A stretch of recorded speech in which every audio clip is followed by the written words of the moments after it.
शरणं गच्छामि।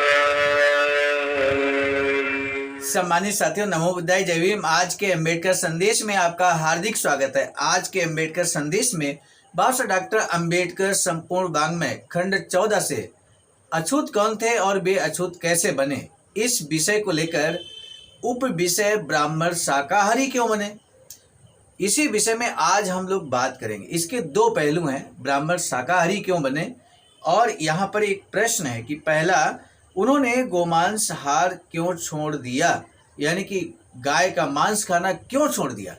इस विषय को लेकर आज विस्तार से बात होने वाली है। सम्मानित साथियों, लगातार अम्बेडकर संदेश के माध्यम से बाबा साहब के संपूर्ण वाङ्मय खंड 1 से 40 तक के प्रसारण आवाज का ऑफिशियल यूट्यूब चैनल के माध्यम से आप तक पहुंचाने की कोशिश इस उद्देश्य के साथ की जाती है कि समाज बाबा साहब के साहित्य से जागरूक हो, समाज बाबा साहब के साहित्य को जाने, बाबा साहब के मिशन को समझने की कोशिश करे। उसी के तहत ये आज का अम्बेडकर संदेश खंड 14 से पेज नंबर 115 से 118 तक हम लेकर उपस्थित हो चुके हैं। सम्मानित साथियों, हम आपको बता दें, बाबा साहब का ये संदेश यानी कि अम्बेडकर संदेश लगातार आपकी सेवा में बाबा साहब doctor Ambedkar Buddha Bodhisattva Ambedkar international centre BBAIC Sarnath Varanasi के सौजन्य से आप तक पहुंचाने की हमारी सार्थक कोशिश है। उसी क्रम में आज का अम्बेडकर संदेश अब हम शुरू करते हैं।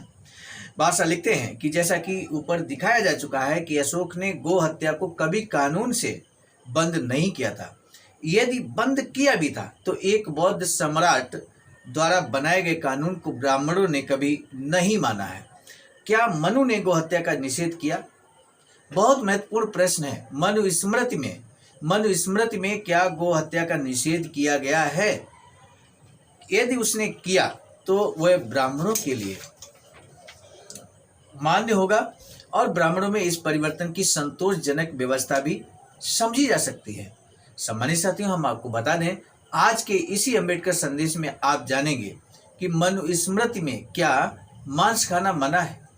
मनुस्मृति में विधान के अनुसार, मनुस्मृति के विधान के हिसाब से, मनु के विधान से क्या मांस खाना मना है, तो आज ये भी हम लोग जानेंगे। और मनुस्मृति में क्या कुछ इस संबंध में लिखा है वो भी हम लोग जानेंगे, लेकिन जानेंगे तभी जब इस वीडियो को अंत तक वॉच करेंगे, अंत तक सुनेंगे। बाबा साहब लिखते हैं कि मनुस्मृति में निम्न श्लोक मिलते हैं। ब्राह्मणों में इस परिवर्तन की संतोषजनक व्यवस्था भी समझी जा सकती है। और मनुस्मृति में जो श्लोक लिखे हैं उसकी बात यहाँ कर लेते हैं। पहला श्लोक है 5.46 में, यानी कि अध्याय 5 में, जो प्राणियों को बांधने मारने का क्लेश देने की इच्छा नहीं करता वह सब जीवों का हित चाहने वाला अत्यंत सुख पाता है। दूसरा बिंदु लिखा है, जो किसी प्राणी को दुख नहीं देता, जो किसी प्राणी को दुख नहीं देता वह जिस धर्म को मन से चाहता है, जो कर्म करता है, जिस पदार्थ पर ध्यान लगाता है, वह उसे अनायास ही प्राप्त करता है। तीसरा बिंदु लिखा है, प्राणियों का हिंसा किए बिना कभी मांस उत्पन्न नहीं हो सकता। हिंसा किए बिना मांस उत्पन्न नहीं हो सकता। पशुओं का वध करना स्वर्ग का साधन नहीं है, अतः मांस खाना छोड़ देना चाहिए। मनुस्मृति में कहा गया है कि मांस खाना छोड़ देना चाहिए। अगला बिंदु लिखा है, मांस का उत्पत्ति और प्राणियों के वध और बंधन यानी कि निर्दयता होती है। इस बात पर अच्छी तरह विचार कर सब प्रकार के मांस भक्षण को त्याग देना चाहिए। ये 4 बिंदु यहाँ पर महत्वपूर्ण लिखे हैं, जिसमें ये स्पष्ट हो रहा है कि मनुस्मृति में ये कहा गया है कि मांस खाना नहीं चाहिए। यदि कोई मांस खाता है तो उसको मांस खाना छोड़ देना चाहिए। इन 4 बिंदुओं की तहकीकात बाबा साहब ने की है, बाबा साहब ने विश्लेषण किया है। और सम्मानित साथियों, आप जान रहे हैं, जब से आपने अम्बेडकर संदेश सुनना शुरू किया है, आपने इस बात को महसूस किया होगा, अनायास बाबा साहब हवा में बात नहीं करते। कभी बात करते हैं तो उसका प्रमाण तुरंत प्रस्तुत कर देते हैं। और ये इन 4 बिंदुओं का बाबा साहब ने पोल पट्टी खोली है और वो भी मनुस्मृति के ही माध्यम से। मनुस्मृति में दूसरी बातें जो लिखी हैं वो मांसाहार खाने के पक्ष में नहीं है, मांसाहार खाने के पक्ष में है, विपक्ष में है या विरोध में, ये तो अभी आप स्वयं महसूस करेंगे। लेकिन ये दोनों ध्रुव विरोधी बातें एक ही किताब में, मनुस्मृति में कैसे हो सकती हैं, उसका विश्लेषण बाबा साहब ने किया है। वो जानना जरूरी हम सभी के लिए है। बाबा साहब लिखते हैं कि यदि इन श्लोकों को ठोस निषेध आज्ञाएं स्वीकार कर लें मांसाहार के बारे में, तो इनसे ही इस बात पर पर्याप्त व्याख्या हो जाती है कि ब्राह्मण मांसाहार छोड़कर शाकाहारी क्यों बन गया।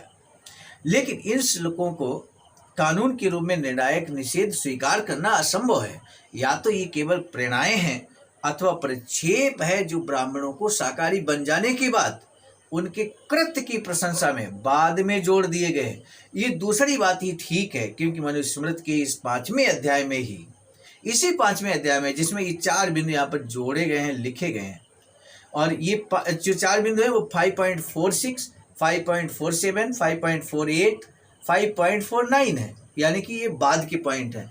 इसके पहले के पॉइंट्स क्या हैं, आइए उनको समझते हैं। 5.28 में, 5वें अध्याय में ही, मनुस्मृति के 5वें अध्याय में ही जो 5.28 श्लोक है उसमें लिखा जाता है कि प्रजापति ब्रह्मा ने ये सब जीव का खाद्य ही कल्पित किया है। स्थावर यानी कि अन्न, फल आदि और जंगम पशु पक्षी आदि सब जीवों के ही भोजन है।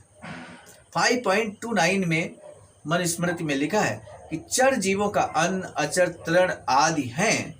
दाढ़ बालों को यानी कि व्याघ्र आदि का बिना दाढ़ के जीव हिरण आदि हैं। हाथ वालों अर्थात मनुष्य का अन्न बिना हाथ के जीव मछली आदि हैं।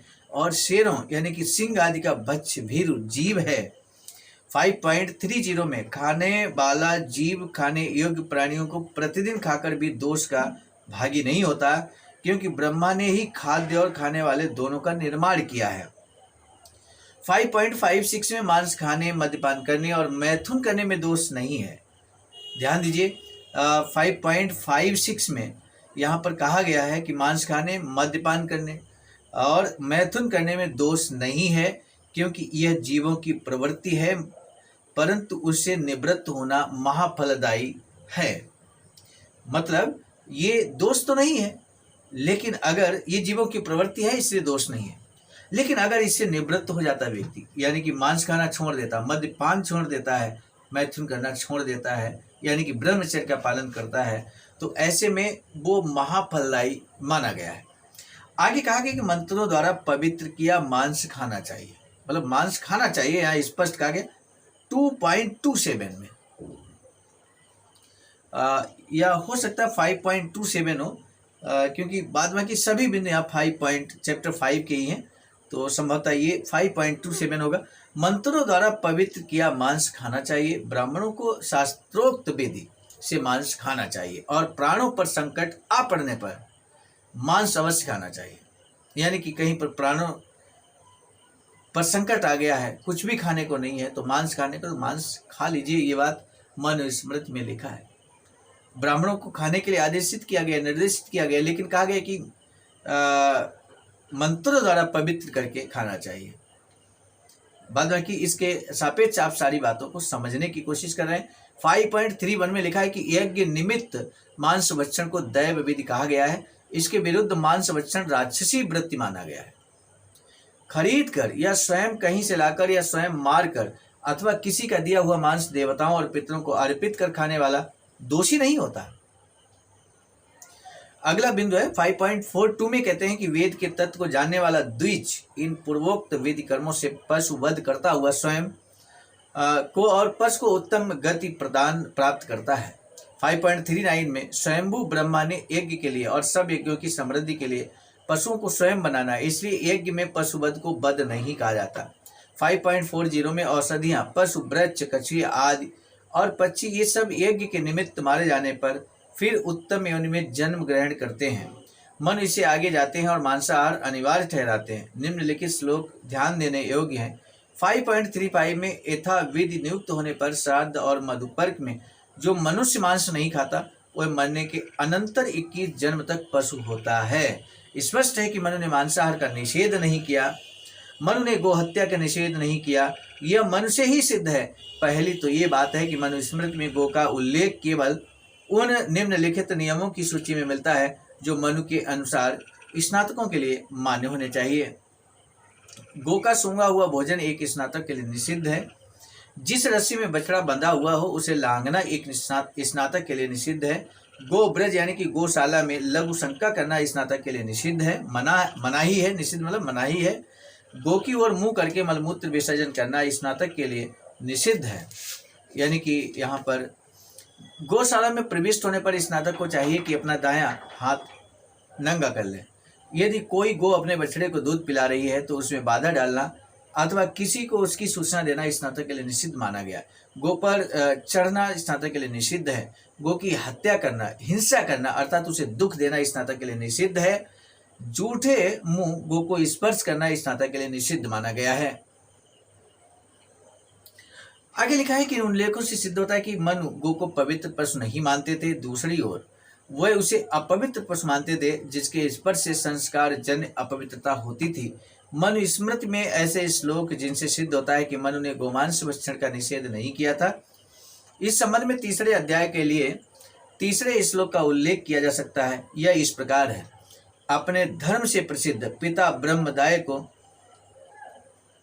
प्राप्त किए हुए माला पहने हुए तथा श्रेष्ठ आसन पर बैठे ब्रह्मचारी की पूजा पिता या आचार्य गो दुग्ध के मधुपर्क से करे। प्रश्न उठता है कि मनु एक स्नातक को गो देने की सिफारिश क्यों करते हैं। स्पष्ट ही है कि जिससे वह मधुपर्क बना सके। यदि ऐसा हो तो इसका यही अर्थ है कि मनु को ये बात ज्ञात थी कि ब्राह्मण गोमांस का भक्षण करते हैं और यह उसे मना नहीं करते थे। दूसरा उल्लेख उस चर्चा का है कि जो मनु ने पशुओं के खाद्य और अखाद्य मांस के बारे में की है।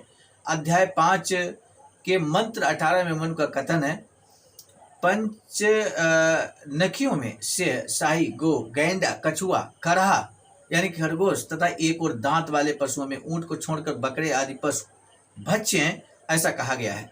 इस श्लोक में मनु ने ऐसे घरेलू पशुओं जिनके एक ही जबड़े में दांत होते हैं उनमें ऊंट ही नहीं गो के मांस खाने की भी अनुमति देता है। किंतु ये बात ध्यान देने की है कि मनु गो को अपवाद स्वरूप नहीं स्वीकार करते। इसका स्पष्ट अर्थ है कि मनु को गो मांसाहार में कोई आपत्ति नहीं थी। ये बात यहाँ पर मनुस्मृति के संदर्भ से कही गई है। तो सामान्य साथियों, आज का अम्बेडकर संदेश बेहद क्रांतिकारी था, जानकारी युक्त था, ज्ञानवर्धन युक्त था, जिसमें आज विशेष तौर पे हमने मनुस्मृति का संदर्भ ग्रहण किया। लेकिन हमारा जो सीधा संदर्भ है वो बाबा साहब डॉक्टर अम्बेडकर संपूर्ण वाङ्मय खंड 14 जो भारत सरकार के सामाजिक अधिकारिता मंत्रालय के द्वारा प्रकाशित किया गया बाबा साहब डॉक्टर अम्बेडकर संपूर्ण वाङ्मय खंड 14 से हमने आपके समक्ष रखा। आज का अम्बेडकर संदेश बेहद क्रांतिकारी होने के साथ साथ ज्ञानवर्धक है। अतः हमारा और आपका सभी का दायित्व बनता है कि इस अम्बेडकर संदेश को जन जन तक पहुंचाने के लिए शेयर जरूर करें। आपके जितने भी मोबाइल नंबर पर बहुजन समाज से रिलेटेड व्हाट्सएप ग्रुप है वहां पर ये अम्बेडकर संदेश जरूर पहुंचना चाहिए। ये हमारा विशेष निवेदन भी आपसे है। अब इस अम्बेडकर संदेश को आज यहीं पर रोकने की दीजिए इजाजत। मिलेंगे नए डॉक्टर अम्बेडकर संदेश में। आप सभी को सादर सामान्य साथ नमो बुद्धाय। महत्वपूर्ण बात बताना उचित समझते हैं। बाबा साहब की अधूरी इच्छा के अनुरूप एक वैचारिक सेंटर निर्माणाधीन है सारनाथ वाराणसी में, जहां पर 14,000 स्क्वायर फीट जमीन परचेज कर ली गई है। Ring road, green city, Faridpur, Sarnath में। वैचारिक सेंटर के प्रशासनिक ब्लॉक का निर्माण कार्य कंप्लीट हो चुका है। शानदार बेहतरीन प्रशासनिक ब्लॉक का निर्माण पूर्ण हो चुका है। आगे अब मुख्य भवन को बनाने की बारी हम सबकी है और इस हेतु आप दिए गए अकाउंट नंबर पर अपना अमूल्य योगदान कर सकते हैं। आज का अम्बेडकर संदेश हम लेकर उपस्थित हुए थे मिशन नायक बुद्ध मित्र मुसाफिर सर, राष्ट्रीय अध्यक्ष आवाज का नई दिल्ली की प्रेरणा में प्रस्तुत करता क्रम मैं स्वयं सर्वजित आर्य, राष्ट्रीय मीडिया प्रभारी, IIT सेल आवाज का नई दिल्ली। मिलेंगे नए डॉक्टर अम्बेडकर संदेश में, तब तक दीजिए इजाजत। आप सभी को सादर नमो बुद्धाय। जय।